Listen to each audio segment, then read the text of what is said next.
欢迎来到小鹿故事会，听故事长智慧，品人生。每天分享精彩民间故事。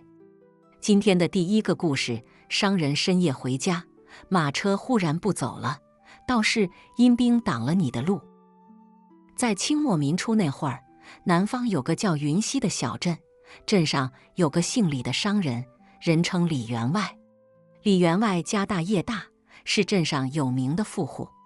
这李员外平日里乐善好施，为人和善，颇受镇民的爱戴。这天，李员外去外地谈了一笔大生意，赚得盆满钵满，心情大好，便决定在城里好好逛逛，吃点当地的特色美食。这一逛就吃到了大半夜。月上柳梢头，李员外这才意犹未尽地坐上马车，准备打道回府。马车在夜色中疾驰，马蹄声在寂静的道路上显得格外响亮。李员外坐在车厢内，哼着小曲儿，手里把玩着刚得的一块玉佩，满心欢喜。就在这时，马车忽然停下了，把李员外从思绪中拽了出来。咋回事儿，刘管家？李员外探出头，不悦地问道。刘管家是李员外家的老管家，跟了他10几年，一直忠心耿耿。老爷，这马忽然不走了。刘管家神色紧张，指着前方说道。李员外皱了皱眉，下车查看，只见2匹高大的黑马正打着响鼻，前蹄刨地，就是不肯往前走。李员外试着拉缰绳，那马却像是生了根似的，纹丝不动。邪门了，这是！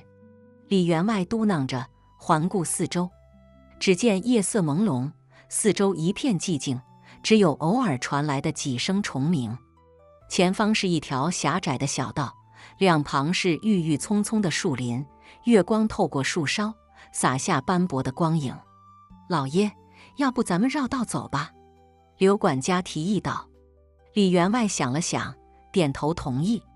可就在这时，一阵阴风吹过，卷起了地上的落叶，李员外不由自主地打了个寒战。紧接着，他听到了一阵低沉的号角声，那声音忽远忽近，仿佛从地狱深处传来，让人毛骨悚然。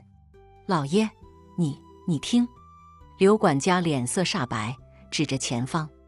李员外顺着刘管家手指的方向看去，只见前方的小道上，不知何时出现了一队穿着铠甲、手持长枪的士兵。那些士兵面色惨白，眼神空洞，身上还散发着淡淡的寒气。这是咋回事？李员外吓得倒退了几步，险些摔倒。阴兵借道！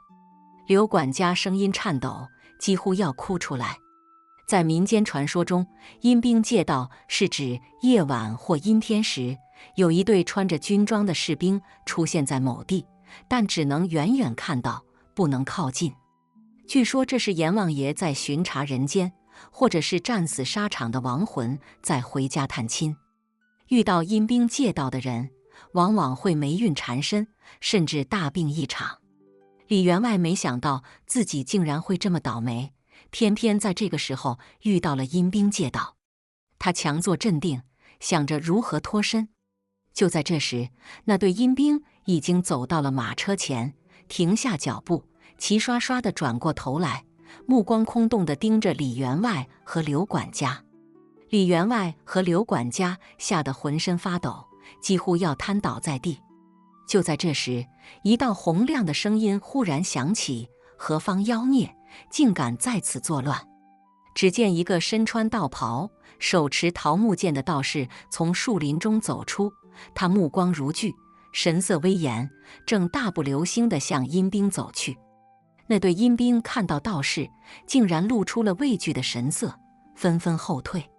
道士趁机走到李员外面前，拱手道：“这位施主莫怕，贫道乃终南山白云观道士清风子，特来相助。”李员外如梦初醒，连忙道谢：“多谢道长救命之恩。”清风子摆摆手，目光锐利地扫视了一圈，沉声道：“这位施主可是最近做了什么亏心事，或是得罪了什么人？”李员外一听，连忙摇头：“没有，没有，我李某一生行善积德，从未做过亏心事。”清风子闻言，眉头微皱，沉吟片刻后道：“那就奇怪了，阴兵挡路，必有因由，莫非是有人故意为之？”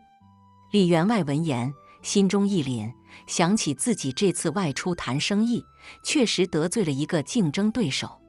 那人心胸狭窄，睚眦必报，莫非是他搞的鬼？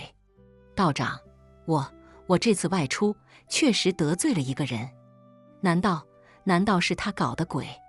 李员外声音颤抖地问道。清风子点点头，很有可能。不过阴兵已退，他暂时奈何不了你。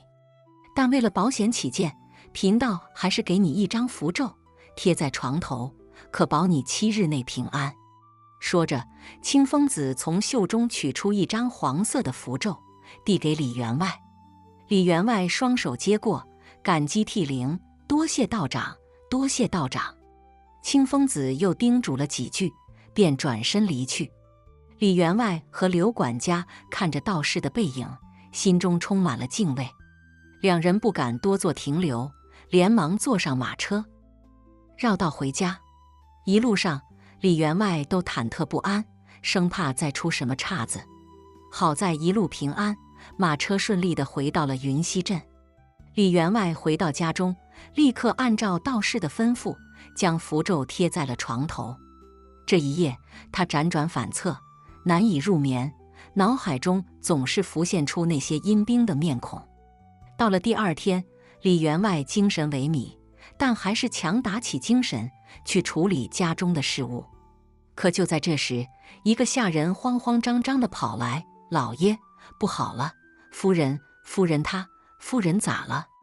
李员外心头一紧，连忙问道：“夫人她突然昏倒了。”下人神色慌张地说道。李员外闻言大惊失色，连忙跑到夫人的房间。只见夫人躺在床上，脸色苍白，双眼紧闭，呼吸微弱。李员外连忙请来镇上的大夫，可大夫把了把脉，却摇头叹息：“夫人这是中了邪呀，老夫无能为力。”李员外心如刀绞，看着昏迷不醒的夫人，心中充满了绝望。就在这时，他想起了道士清风子，连忙派人去终南山白云观请他。时间一分一秒的过去，李员外焦急地等待着。终于在傍晚时分，道士清风子风尘仆仆地赶到了。他看了一眼昏迷的夫人，眉头紧锁，果然如此，那人心肠狠毒，竟想置你夫人于死地。李员外闻言泪如雨下：“道长，求你一定要救救我夫人啊！”清风子点点头，从怀中取出一颗黑色的药丸，递给李员外：“这是贫道炼制的驱邪丹，你夫人服下后自会醒来。但这只是权宜之计，若想彻底根治，还需找到那幕后黑手，解除诅咒。”李员外接过药丸，小心翼翼地给夫人服下。不一会儿，夫人果然悠悠转醒。李员外看着妻子醒来，喜极而泣：“夫人，你总算醒了。”李员外握着夫人的手，激动地说道。夫人神色虚弱，看着李员外，眼中满是疑惑：“我这是咋了？咋会突然昏倒呢？”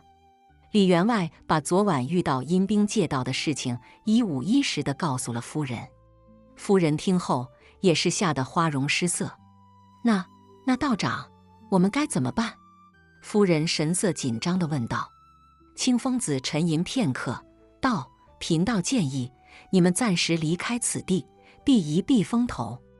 待贫道找到那幕后黑手，解除诅咒后，你们再回来。”李员外闻言点头同意。事不宜迟，他立刻吩咐下人收拾行李，准备离开。可就在这时，门外传来一阵喧闹声。李员外心中一紧，连忙走出房间查看。只见一群穿着黑衣、面露凶相的人正围在李家大门外，为首的是一个身材魁梧、满脸横肉的汉子。那汉子看到李员外，嘴角勾起一抹冷笑：“李员外，想走，没那么容易。李员外一看这阵仗，心里就咯噔一下，心知这定是那竞争对手派来的仇家，来找麻烦了。他强装镇定，走出门外，问道：“各位这是啥意思？李某不曾得罪各位吧？”那汉子嘿嘿一笑，说道：“李员外，明人不说暗话，你这次外出谈生意，坏了我们老大的规矩，今天就是来讨个说法。”李员外一听，心中更加确定了自己的猜想。他深吸一口气，说道：“各位，事情已经过去了，李某也愿意赔偿，何必如此咄咄逼人？赔偿？哼！你以为你那几个臭钱能摆平啥？今天我们要的是你的命！”汉子脸色一沉，挥手示意手下冲上来。李员外一看这架势，知道今天这是不能善了。他转身对家丁们喊道：“保护夫人和小姐先走，这里有我。”家丁们闻言，立刻护着夫人和小姐往后院跑去。李员外则抽出腰间的软剑，准备迎战。就在这时，道士清风子从人群中走出，挡在了李员外面前。无量天尊，光天化日之下，尔等竟敢行凶作恶，就不怕遭天谴吗？清风子怒目圆睁，大声喝道。那汉子一看是个道士，眼中闪过一丝畏惧，但很快就恢复了狠厉的神色。哼，一个臭道士也敢多管闲事，给我上！手下们一听命令，纷纷冲了上来。清风子身形一闪，躲开了攻击，反手一剑就刺中了一个家伙的肩膀。那家伙惨叫一声，倒在地上。李员外一看清风子出手，也鼓起勇气，挥剑与敌人搏斗。一时间，刀光剑影，喊杀声震天响。清风子武艺高强，剑招凌厉，不一会儿就放倒了几个敌人。李员外虽然不及清风子，但也勇猛异常，拼死抵抗。双方陷入了焦灼状态。就在这时，一阵急促的马蹄声由远及近。李员外心中一喜，知道是镇上的巡捕房的人来了。果然，不一会儿，一队巡捕就出现在了街口。领头的正是巡捕房的张头。都给我住手！张头大喊一声，手下巡捕们纷纷拔枪，对准了正在打斗的人群。那汉子一看巡捕来了，脸色一变，挥手示意手下撤退。李员外和清风子趁机收手，看着仇家们狼狈逃窜。多谢张头相助，李员外感激地说道。张头摆摆手，说道：“李员外客气了，保护百姓安全是我们巡捕房的责任。不过，李员外，你得罪的人势力不小，还是尽早离开此地为妙。”李员外点头同意，心中更加坚定了要离开此地的决心。他谢过张头，转身回到院中。夫人和小姐已经收拾好了行李，正焦急地等待着他。快走，再不走就来不及了。李员外催促道。一家人匆匆上了马车，李员外让车夫驾车往镇外驶去。可就在这时，马车忽然停下了。车夫神色慌张地回头说道：“老爷，前面有路障。”李员外一听，心中一沉，知道这是仇家设下的埋伏。他探出头去，果然看到前方道路上堆满了乱石和树枝，显然是故意为之。咋办？刘管家焦急地问道。李员外沉吟片刻，说道：“走小路，绕过去。”车夫闻言，调转马头，往旁边的小路驶去。可刚走出没多远，就听到前方传来一阵喧闹声。李员外心中一紧，探出头去查看，只见一群衣衫褴褛、面黄肌瘦的流民正围在小路口，挡住了去路。流民们看到马车，眼中闪过一丝贪婪的神色，纷纷围了上来。“各位，行行好，给点吃的吧！”一个老者乞求道。李员外一看这阵仗，心知这是仇家为了拖延时间，故意找来的流民。他心中焦急，但又不忍拒绝这些可怜的流民。各位，李某身上没带多少吃的，但李某愿意出钱，让镇上的米店给各位送些粮食来，如何？李员外说道。流民们一听，纷纷叫嚷起来：我们要粮食，不要钱。各位，李某真的没带多少吃的，这样，李某先让人送些水来，大家喝口水，李某立刻让人去准备粮食，如何？李员外继续说道。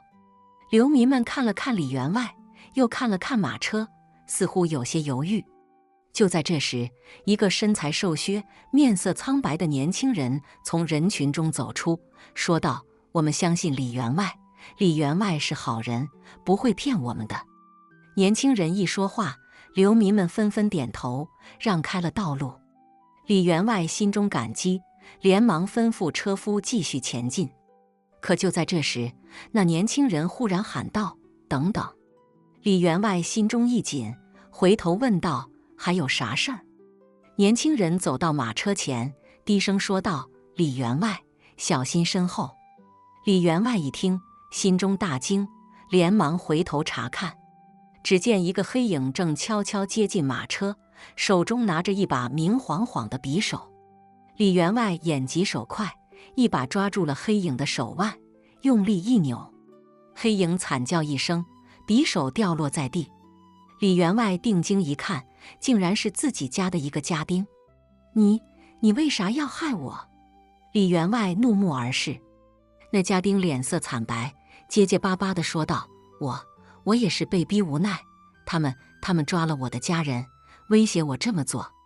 李员外闻言，心中一阵悲凉。他没想到自己竟然被最亲近的人背叛。他松开手，那家丁瘫倒在地。你走吧，李某不杀你，但你也别想在李某这里讨到好处。李员外说道。那家丁闻言如蒙大赦，连滚带爬地跑了。李员外看着他的背影，心中五味杂陈。老爷，别管他了，咱们快走吧。刘管家催促道。李员外点点头，吩咐车夫继续前进。这次一路上再也没有遇到什么阻碍，马车顺利地驶出了云溪镇，往远处驶去。一家人坐在马车里，心中忐忑不安，不知道前方等待他们的会是啥，但他们知道，只有离开这里，才能摆脱仇家的纠缠。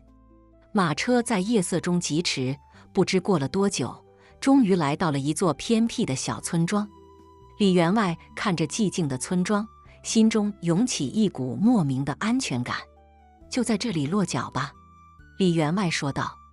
一家人下了马车，走进村庄。村民们看到他们，纷纷投来好奇的目光。李员外微笑着和村民们打招呼，心中暗自庆幸，终于找到了一个可以安身立命的地方。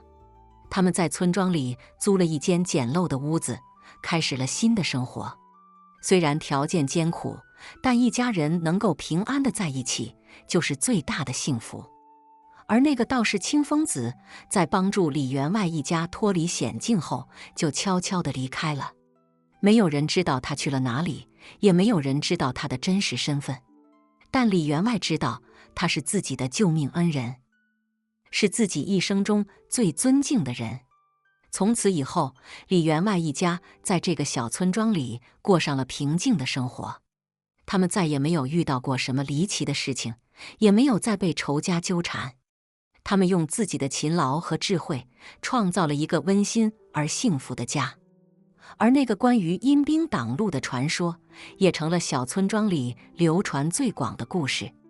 每当夜幕降临，村民们就会围坐在篝火旁，讲述着这个离奇曲折的故事，感受着那份神秘和惊悚。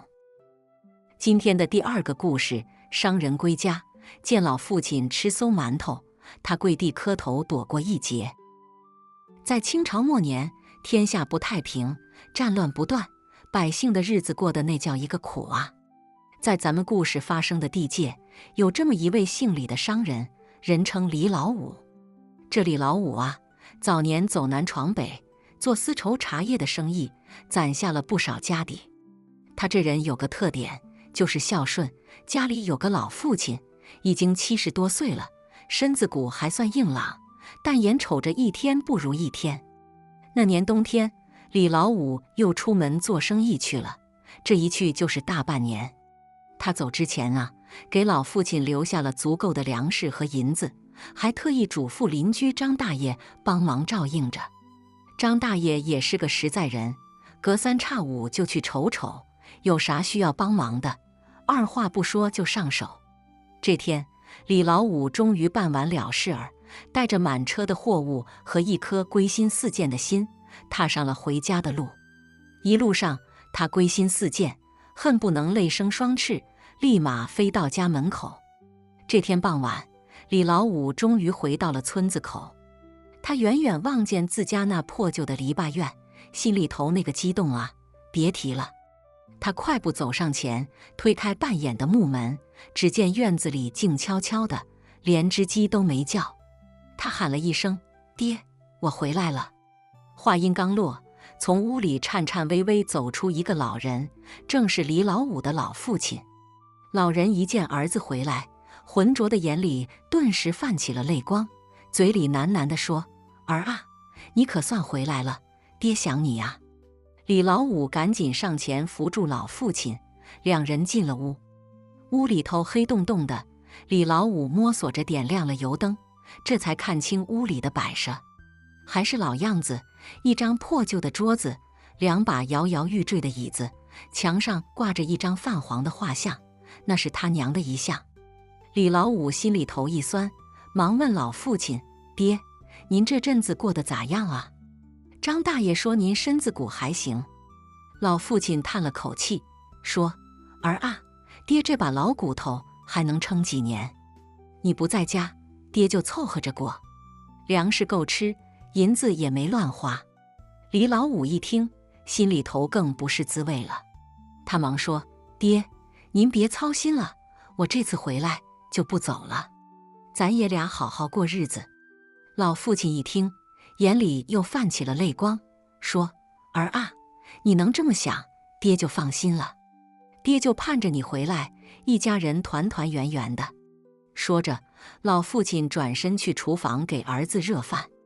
李老五坐在屋里，心里头那个五味杂陈啊，想着这些年出门在外，亏欠老父亲太多了。不一会儿，老父亲端着一碗热气腾腾的玉米粥和一盘咸菜走了进来。李老五接过碗，3口2口就喝了个底朝天。他抹抹嘴，说：“爹，您还没吃吧？咱爷俩一起吃。”老父亲摆摆手，说：“爹不饿，你吃吧，爹去给你收拾收拾屋子。”李老五也没多想，就自个儿吃了起来。等他吃完，老父亲又从厨房端出一个盘子，盘子里头放着一个馊馒头。李老五一看，心里头咯噔一下，忙问：“爹，您咋吃这馊馒头啊？我不是给您留银子了吗？”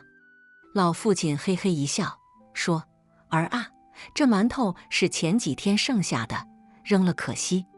爹吃惯了这粗茶淡饭，不碍事。”李老五一听，眼泪就下来了。他一把夺过老父亲手里的馒头，扔到地上，说：“爹，您这是干啥呀？您儿子回来了，还能让您吃这馊馒头？您这不是打我的脸吗？”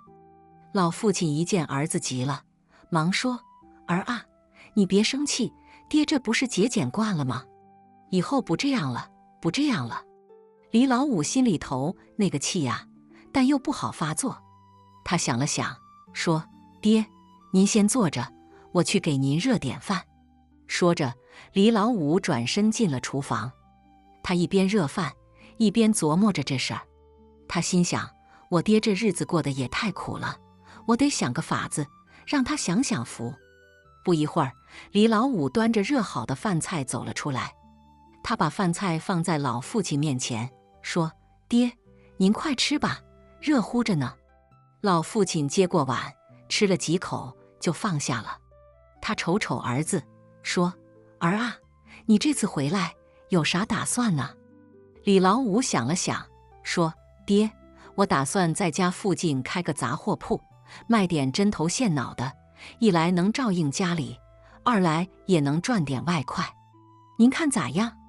老父亲一听，高兴地说：“儿啊，这主意好！你这些年走南闯北的，见识广，肯定能行。”李老五一听老父亲支持，心里头更高兴了。他说：“爹，那您就等着享福吧。我明天就去镇上找房子，把这事儿办了。”老父亲点点头，说：“儿啊，你办事，爹放心。”说完，爷俩又聊了一会儿天。李老五见老父亲精神不错，心里头也踏实了。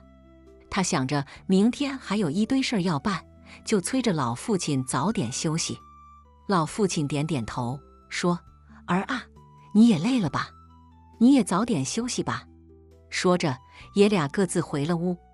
李老五躺在床上，翻来覆去的睡不着。他想着这些年自己在外头打拼，虽然赚了点钱，但家里头却照顾不上。他琢磨着，等杂货铺开起来，一定得好好孝敬老父亲，让他享几天清福。就这样，李老五在床上烙饼似的翻了一宿，好不容易熬到了天亮。他起床洗漱了一番，就准备去镇上找房子。他刚走到门口，突然听见院子里传来扑通一声，他吓了一跳，忙跑出去一看，只见老父亲倒在地上，不省人事了。李老五吓得魂飞魄散，忙把老父亲抱进屋里，放在床上。他一边掐着老父亲的人中，一边喊着：“爹，爹，您醒醒啊！您可别吓我呀！”喊了半天，老父亲才悠悠转醒。他睁开眼，瞅瞅儿子，说：“儿啊，爹这是咋了？咋就倒在地上了呢？”李老五忙说：“爹，您别急，可能是您昨晚没睡好，再加上岁数大了，身子骨弱。您先在床上躺着，我去给您请大夫。”说着，李老五转身就要出门。老父亲一把拉住他的手，说：“儿啊，别去了，爹这身子骨自己知道，请大夫来也没用，还白花钱。”李老五一听，眼泪又下来了。他说：“爹，您这是说的啥话呀？儿子赚钱不就是为了给您看病吗？您别管了，我这就去请大夫。”说着，李老五挣脱老父亲的手，快步出了门。他一路小跑，来到镇上，请了个大夫回来。大夫给老父亲把了把脉，摇了摇头，说：“这老爷子岁数大了，身子骨弱，又加上急火攻心，怕是时日不多了。”李老五一听，心如刀绞，他求着大夫：“大夫，您可得救救我呀！我就这么一个爹了，你有啥法子，尽管使。”大夫叹了口气，说：“法子倒是有，但得花不少钱，而且这老爷子能不能挺过去，还得看他自己的造化。”李老五一听，忙说：“钱不是问题，只要能救我爹，花多少都行。”大夫点点头，说：“那好吧，我这就去给你开药。你回去后好好照应着你爹，千万别让他再受刺激了。”李老五连连点头，送走了大夫。他回到屋里，给老父亲熬了药，一口一口地喂了下去。老父亲喝完药，精神稍微好点了。他瞅瞅儿子，说：“儿啊，爹这身子骨，爹自己知道，你别为了爹把家底都掏空了。”李老五一听，眼泪又下来了。他说：“爹，您这是说的啥话呀？儿子赚钱不就是为了孝敬您吗？只要您能好起来，儿子啥都愿意做。”老父亲一听，眼里又泛起了泪光。他拉着儿子的手，说：“儿啊，爹这辈子有你这么个儿子，值了。爹走后，你可得好好活着，别让爹担心。”李老五一听这话，心里头更不是滋味了。他忙说：“爹，您别瞎想了，您一定能好起来的。等您好了，儿子陪您去逛逛庙会，看看戏，让您享享福。”老父亲一听，脸上露出了久违的笑容。他说：“好啊，爹等着那一天。”就这样，李老五在家里头悉心照料着老父亲。他每天给老父亲熬药、喂饭、擦洗身子，啥活都干。老父亲在他的照料下，精神也一天比一天好了。这天晚上，李老五给老父亲喂完药，坐在床边陪他聊天。他瞅着老父亲那张布满皱纹的脸，心里头那个感慨呀。他说：“爹，您这阵子感觉咋样啊？有没有好点？”老父亲点点头，说：“儿啊，爹感觉好多了。你这阵子辛苦了。”李老五一听，心里头那个高兴啊。他说：“爹，您只要好起来，儿子再苦再累也值得。”说着，爷俩又聊了一会儿天。聊着聊着，老父亲突然叹了口气，说：“儿啊，爹有件事儿，一直想跟你说。”李老五一听，忙问：“爹，啥事儿啊？您就搁心里头憋着，今儿个要是不说出来，怕是以后都没机会了。”李老五一听这话，心里头咯噔一下，忙问：“爹，您这是说的啥话呀？您可别吓唬我呀！有啥事儿，您就说，儿子听着呢。”老父亲瞅了瞅儿子，叹了口气，说：“儿啊，你记得你娘不？”李老五点点头，说：“咋能不记得呢？我娘走得早，那时候我还小呢。”“爹，您提我娘干啥呀？”老父亲说：“你娘走的时候，给我留下个东西，说是将来有用。这些年我一直藏着，没敢拿出来。今儿个我想把它交给你。”说着，老父亲颤颤巍巍地从怀里掏出一个布包。那布包已经磨得油光锃亮，显然年头不少了。李老五接过布包，小心翼翼地打开，只见里头是一块玉佩。那玉佩通体碧绿，晶莹剔透，一看就不是凡品。李老五一愣，问：“爹，这是啥呀？我娘咋给您留下这东西呢？”老父亲说：“你娘说这是咱家的传家宝，将来要是遇到啥难事儿，就拿这东西去求人。人家一看这东西，就知道是咱家的人，自然会帮忙。”李老五一听，心里头那个激动啊。他忙问：“爹，那这玉佩能求到啥人啊？能不能求到大夫，给您治病啊？”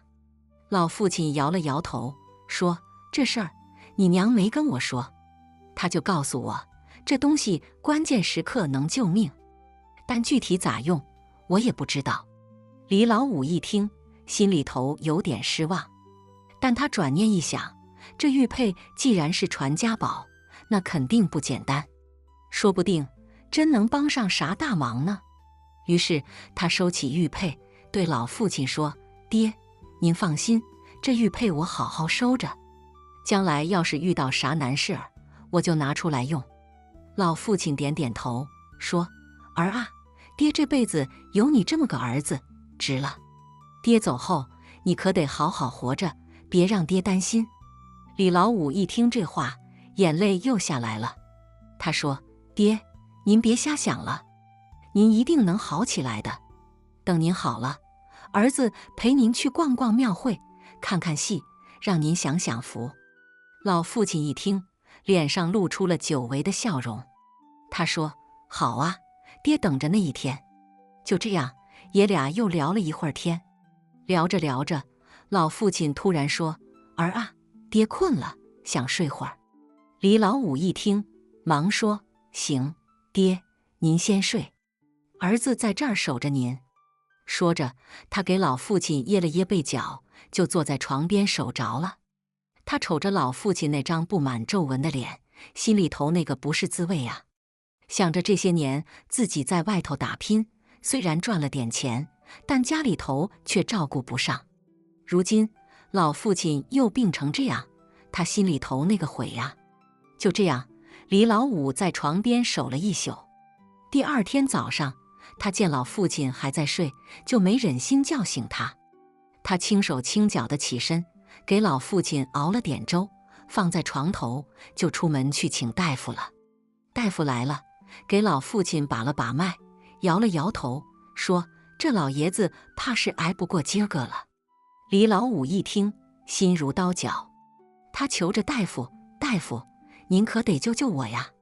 我就这么一个爹了，你有啥法子，尽管使。”大夫叹了口气，说：“法子倒是有，但得花不少钱，而且这老爷子能不能挺过去，还得看他自己的造化。”李老五一听，忙说：“钱不是问题，只要能救我爹，花多少都行。”大夫说：“那好吧，我这就去给你开药，但这药只能暂时稳住他的病情，要想根治，还得另想办法。”李老五连连点头，送走了大夫。他回到屋里，给老父亲熬了药，一口一口地喂了下去。老父亲喝完药，精神稍微好点了。他瞅瞅儿子，说：“儿啊，爹这身子骨，爹自己知道，你别为了爹把家底都掏空了。”李老五一听，眼泪又下来了。他说：“爹，您这是说的啥话呀？儿子赚钱不就是为了孝敬您吗？只要您能好起来，儿子啥都愿意做。”老父亲一听，眼里又泛起了泪光。他拉着儿子的手说：“儿啊，爹这辈子有你这么个儿子，值了。爹走后，你可得好好活着，别让爹担心。”说着，他从怀里掏出那块玉佩，递给李老五，说：“儿啊，这玉佩你收着，将来要是遇到啥难事儿，就拿这东西去求人。人家一看这东西，就知道是咱家的人，自然会帮忙。”李老五接过玉佩，眼泪哗哗地往下流。他说：“爹，您放心，儿子一定好好活着。等您好了，儿子陪您去逛庙会，看大戏。”老父亲一听，脸上露出了笑容。他说：“好啊，爹等着那一天。”说完这话，老父亲就闭上了眼睛，安详地去了。李老五趴在老父亲身上，哭得死去活来。村里人听见哭声，都跑来帮忙。大家七手八脚地把老父亲抬到院子里，准备后事。李老五哭了一会儿，擦干眼泪，对大伙儿说：“我爹这辈子不容易，我得让他走得风光点。”于是他拿出所有的积蓄，给老父亲办了一场体面的葬礼。葬礼那天，村里人都来了，大伙儿都夸李老五孝顺。李老五听着大伙儿的话，心里头稍微好受了点。葬礼过后，李老五就守着那间破旧的房子，过着孤苦伶仃的日子。他每天除了给老父亲上坟烧纸，就是坐在院子里发呆。他想着老父亲生前的话，想着那块玉佩，心里头那个乱啊。这天晚上，李老五坐在院子里发呆，突然一阵风吹过，他听见院墙外头有人喊：“李老五，李老五，你在家没？”李老五一听，忙起身开门。只见一个穿着华丽的人站在门外头，手里还拿着那块玉佩。李老五一愣，问：“您是？”那人说：“我是京城里的刘大人，你爹生前托人给我捎信，说你有难事儿，让我帮忙。我今儿个正好路过这儿，就来看看。”李老五一听，心里头那个激动啊！他想，这玉佩还真能求到人啊。于是他把老父亲生病的事儿跟刘大人说了。刘大人一听，说：“这事好办，我正好认识一位名医，我明天就请他来给你爹看病。”李老五一听，忙跪下磕头，说：“多谢大人，多谢大人。”刘大人扶起李老五，说：“快起来吧，咱俩也算有缘。你爹生前是个好人，我帮他也是应该的。”第二天，刘大人真的请来了一位名医。那名医给老父亲把了把脉，开了几副药。李老五按照名医的方子，给老父亲煎药喂药。没过几天，老父亲的病情就好转了。李老五看着老父亲一天天好起来，心里头那个高兴啊！这事过后，李老五对刘大人感激不尽。他想着，这玉佩真是个宝贝啊，将来要是遇到啥难事儿，还得靠他呢。于是他把玉佩小心翼翼地收好，时刻带在身边。从此以后，李老五就守着那间破旧的房子，和老父亲一起过着平平淡淡的日子。虽然没啥大钱大富大贵，但爷俩能在一起，他就觉得知足了。他想，这人啊，有时候别太贪心，有钱没钱都是个命，只要一家人团团圆圆的，比啥都强。今天的最后一个故事，木匠夜归，背着陌生老者过河，老者嘱咐他不要过木桥。这天晚上，月黑风高，李大锤又忙活到深夜，才收拾家伙绳儿，准备回家。他家住在村东头，离干活的地儿不近，得穿过一片密林，再过一条小河。这小河平日里水不深，但一到夜里，雾气蒙蒙的，看着就瘆人。村里老人常说，这河里住着水鬼，专爱拉夜归人下水。可李大锤不信邪，这么多年走夜路也没少走，啥事儿没有。这天晚上，他刚走到河边，就听见河里扑通一声，像是有什么东西掉进去了。李大锤心里一紧，忙停下脚步，借着微弱的月光往河里看。这一看不要紧，只见河里飘着个黑乎乎的人影，正挣扎着往岸边靠。李大锤二话不说，脱下外衣，一个猛子扎进河里，游到那人身边，一把拽住，费了好大的劲儿才把人拖上了岸。上岸一看，这哪是人啊，分明是个须发皆白的老者，浑身湿透，冻得直哆嗦。李大锤忙把自己的外衣披在老者身上，又生了一堆火，让老者烤火，暖暖身子。老者缓过劲儿来，感激涕零，连声说：“多谢壮士救命之恩，老夫必有重谢。”李大锤摆摆手，笑道：“举手之劳，何足挂齿。老人家，这么晚了，您咋一个人在这儿啊？”老者叹了口气，说：“老夫本是云游四方的修仙者，不料今日路过此地，一时大意，失足落水。若不是壮士相救，老夫这条老命怕是要交代在这儿了。”李大锤一听，心里暗自嘀咕，这老者看起来平平无奇，咋还整出修仙来了？不过转念一想，这世道无奇不有，也就不再多问。他扶起老者，说：“老人家，我家就在前面，不如先去我家歇歇脚，等天亮再走不迟。”老者点头答应，两人便沿着河岸往李大锤家走去。一路上，老者跟李大锤聊起了修仙之道，说得神乎其神。李大锤听的是目瞪口呆，心说这老者要真是个修仙的，那我这回可真是捡到宝了。到了家，李大锤的媳妇王婶儿已经睡下了，被吵醒后，见丈夫带回来个陌生人，也没多问，忙着给老者准备吃的喝的。老者吃了点东西，气色好了许多，对李大锤夫妇是千恩万谢。临睡前，老者把李大锤拉到一旁，神色凝重地说：“壮士，老夫有件事必须告诉你。明日你若要过河，切记千万不要走那座木桥。”李大锤一听，愣住了，为啥？那木桥我走了多少年了，咋就不能走了？老者摇摇头，说：“老夫夜观天象，发现明日木桥将有大劫，你若强行通过，必有血光之灾。”李大锤心里犯嘀咕，心想这老者是不是烧糊涂？但看老者一脸认真，也不好驳他面子，只好点头答应。老者见状，这才安心睡下。第二天一早，李大锤起了个大早，准备出门干活。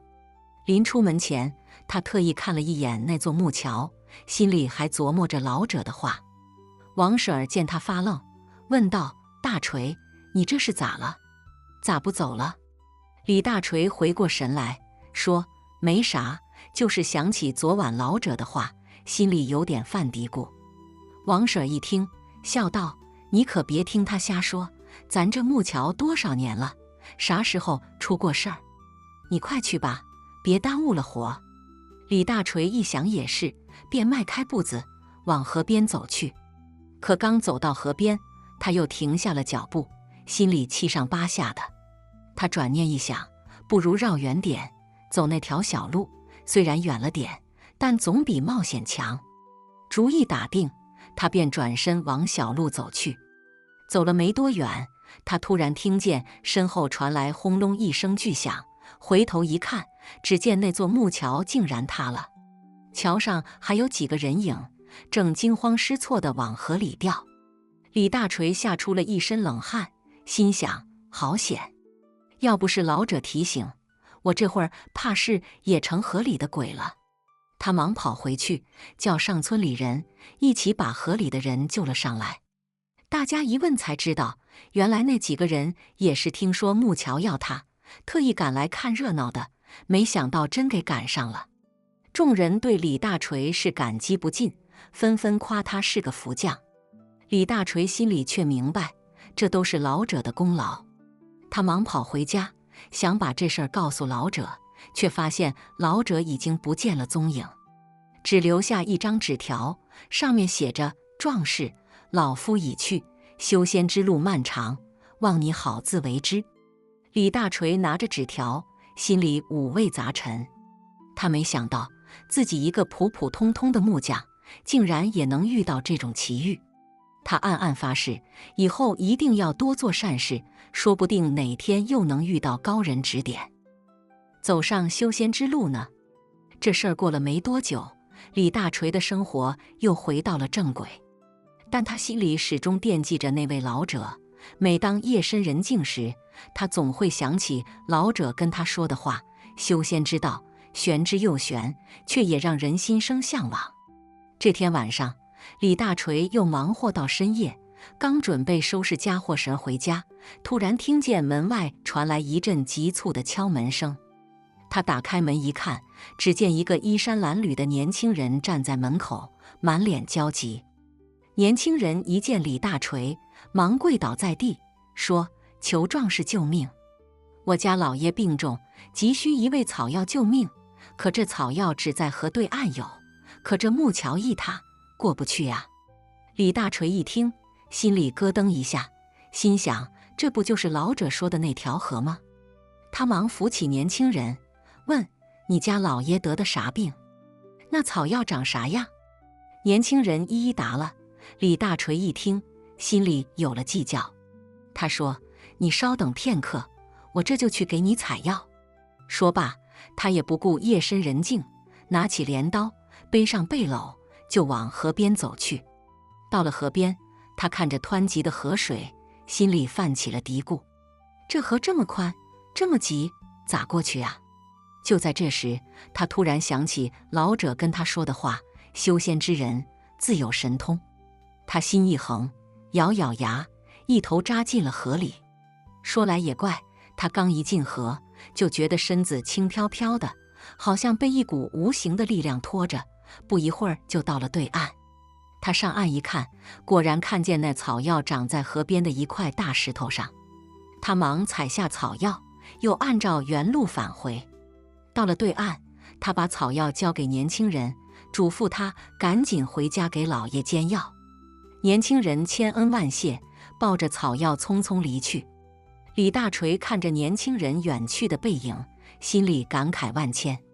他想，这修仙之道虽然玄妙，但说到底还是离不开一个善字。他暗暗发誓，以后一定要多做善事，说不定哪天真的能走上修仙之路呢。这事过后，李大锤在村里名声更大了，大家都说他是个有福之人，不仅手艺好，还有奇遇。李大锤听了，只是笑笑，心里明白，这一切都是因为他那颗善良的心。日子一天天过去，李大锤的生活也恢复了平静，但他心里始终惦记着那位老者，想着啥时候能再见到他，当面道个谢。可日子一天天过去，老者却始终没有再出现。李大锤心里明白，老者或许已经云游四海去了，但那份恩情，他却永远记在心里。且说这天晚上，李大锤又忙活到深夜，刚准备收拾家伙绳回家，突然听见门外传来一阵急促的脚步声。他打开门一看，只见一个浑身是血的人倒在门口，正是那天求他采药的年轻人。李大锤一看这架势，吓得虎躯一震，连忙把人给搀扶进屋。王婶儿也被这动静吵醒，揉着眼睛从里屋出来，一看这情形，也是吓了一跳。这是咋回事啊？咋还受伤了呢？王婶儿一边问，一边忙着找药箱。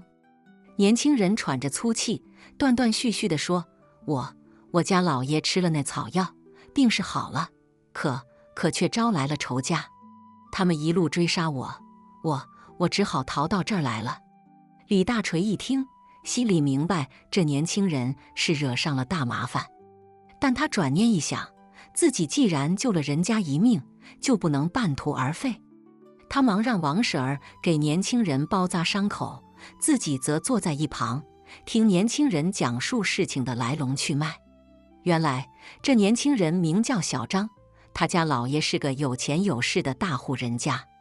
那天李大锤给他采的草药，正是治疗他家老爷多年顽疾的灵丹妙药。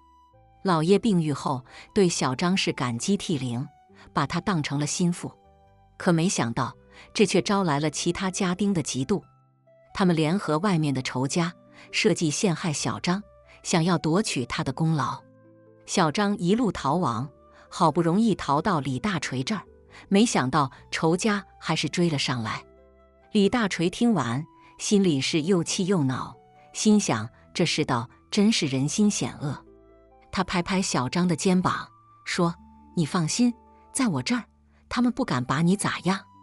你先在我这儿养伤，等伤好了再说。”小张一听，感动得热泪盈眶，连声说：“多谢大哥大嫂，你们的大恩大德，我永生难忘。”就这样，小张在李大锤家住了下来。李大锤夫妇待他如亲人一般，每天好吃好喝地伺候着。小张的伤也渐渐好转，每天跟李大锤一起干些木匠活，日子过得倒也惬意。可这天晚上，村里突然来了一伙人，个个手持刀枪，气势汹汹。李大锤一看这架势，心知不好，忙把小张藏进了地窖里，嘱咐他千万别出来，然后自己拿起镰刀，站在门口准备应战。你们是啥人？为啥闯进我们村？李大锤大声喝道。那伙人也不答话，只是一个劲儿地往前冲。李大锤也不含糊，挥舞着镰刀，跟他们斗在了一起。王婶儿见状，也拿起一根木棍，帮李大锤助阵。一时间，院子里刀光剑影，杀声震天。可李大锤毕竟是个木匠，哪是这些人的对手？不一会儿，他就被打得浑身是伤，鲜血直流。王婶儿见状，急得大哭，一边哭一边喊：“你们这群天杀的，为啥欺负我们老实人？”就在这时，突然一阵狂风刮起，只见一道黑影从天而降，落在了院子里。那黑影身形矫健，出手如电，只几下就把那伙人打得落花流水，哭爹喊娘。李大锤定睛一看，只见那黑影正是那位老者。他心中大喜，忙喊道：“老者，快来帮帮我！”老者闻声，转头一看，见李大锤浑身是伤，忙冲过来，从怀里掏出一颗药丸，塞进了他嘴里。不一会儿，李大锤就觉得伤口不疼了，浑身充满了力气。那伙人见老者如此厉害，吓得屁滚尿流，连滚带爬地逃走了。老者见状，微微一笑，转身对李大锤说：“壮士，老夫来迟一步，让你受苦了。”李大锤忙拱手行礼，说：“多谢老者救命之恩。不知老者此番前来，有何贵干？”老者叹了口气，说：“老夫云游四海，近日掐指一算，知道你有难，特来相助。没想到还是来晚了一步。”李大锤一听，心中感动不已，他忙把老者请进屋，让小张也出来相见。老者一见小张，也是一愣，随即笑道：“原来是你这小子，没想到你还活着。”小张一见老者，也是激动万分，忙跪倒在地，说：“多谢老者当日救命之恩，若不是老者指点迷津，我恐怕早已命丧黄泉。”老者扶起小张，说：“不必客气，当日我救你，也是看你心地善良，是个可造之才。没想到今日你又能救李大锤夫妇一命，真是善有善报啊。”说罢，老者又对李大锤说：“壮士，你心地善良，手艺高超，是个难得的人才。老夫愿意收你为徒，传授你修仙之道，你可愿意？”李大锤一听，心中大喜。他早就对修仙之道心生向往，如今老者主动提出收他为徒，他哪有不愿意的道理？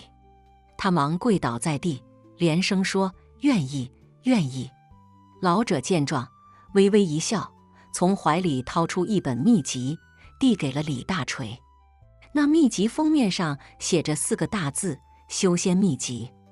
李大锤接过秘籍，如获至宝，小心翼翼地收了起来。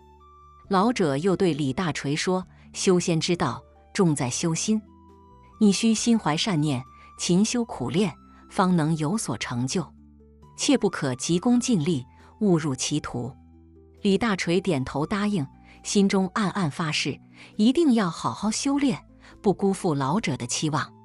从那以后，李大锤就跟着老者修炼修仙之道。他每天早起晚睡，勤学苦练，渐渐的，他发现自己身体变得越来越强壮，精神也越来越充沛。他不仅能轻松地干完一天的木匠活，还能在夜里修炼秘籍上的法术。村里人也渐渐发现了李大锤的变化，他们见李大锤变得越来越神秘，也越来越厉害，都对他刮目相看。有的人甚至开始向他请教修仙之道，希望也能像他一样变得厉害。李大锤见村里人如此热情，也不好拒绝。他耐心地教他们一些基础的修炼方法，还告诉他们要心怀善念，多做善事。村里人听了李大锤的话，都纷纷行动起来，开始做好事，积德行善。就这样，李大锤在村里人的帮助下，修炼得越来越快。他不仅掌握了秘籍上的所有法术，还自创了一些独特的法术。